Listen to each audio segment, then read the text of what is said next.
বসে আছিস কেন? এই আমার পা টিপ। হবো টিপতাছি। ভালো করে টিপেন। টিপতেই তো আছি।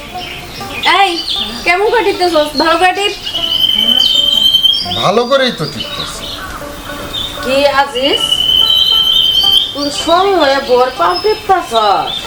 হ্যাঁ, তার জন্য কি তোর লেখাপড়া করে খিলাই দিলে বড় করছি? ঠিকই তো করতেছি। আমি তো বইয়ের গোলাম। বউ যা কব তাই আমার মানতে হইব। বউ যদি কয় পয়সা থাক পয়সা থাকবো, বউ কইলে দাঁড়াই থাকবো। ঠিকই করছি। আমি তো এটা কোনটা বুঝতেছি না। তারা কই গেলে তোমার ছেলে সঙ্গে হয়ে বোর পাও টিপতাছে। আজিজ কি করতেছ?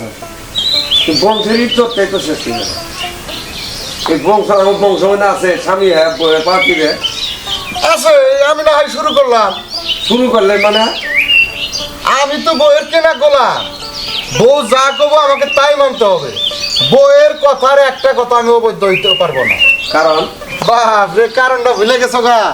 বিয়ার সময় 5 লাখ টাকা যৌতুক নিয়ে আমাকে যে বিক্রি করলা, সেই হিসেবে তো আমি ওর কেনা গোলাম।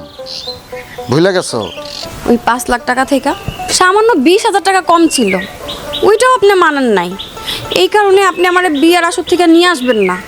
আপনারা বরযাত্রী ফিরা নিয়ে আসবেন। জানেন আমার বাপের যে কত কষ্ট হয়েছে ওই 20,000 টাকা জোগাড় করতে। ওই 20,000 টাকার লেগা আমাকে ভিটামারিটা পর্যন্ত বন্ধক রাখতে হয়েছে। তারপরও আপনাদের মন একটু নরম হয় নাই। আমার বাপে কষ্ট করে হইলেও সেই টাকা জোগাড় করে আপনাকে হাতে দিচ্ছে। এতেই শেষ না, বিয়ার পরে আড়াই নায়ের পার না হইতেই তুমি বললে টিভি লাগবো, ফ্রিজ লাগবো, সকল আসবাবপত্র দিতে হবে।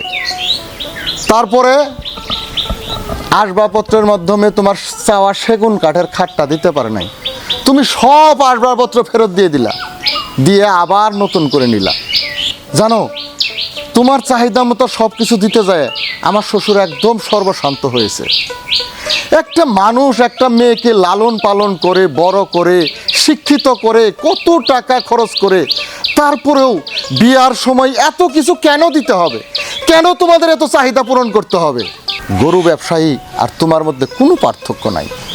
একজন গরু ব্যবসায়ী যেমন ছোট একটা গরু কিনে তিল তিল করে বড় করে অনেক বেশি দামে বিক্রি করে, ঠিক তেমনি তুমি আমাকে ছোট থেকে বড় করায় অনেক টাকায় দিয়ে লেখাপড়া করায় অনেক বড় অফিসার বানায় এখন বেশি দামে বিক্রি করছে ওর কাছে। আমি তো এখন ওর কেনা গোলাম। সব কথা বাদ, এই বাথরুমে আমার কাপড় চোপড় ভিজানো আছে, যাই ওগুলো পরিষ্কার করো। হ্যাঁ আমি যাইতেছি। রাগ মা, তুমি আর আমার ছেলেটাকে আর কষ্ট দিও না, আমার ছেলেটাকে আর কাজ করায়ও না।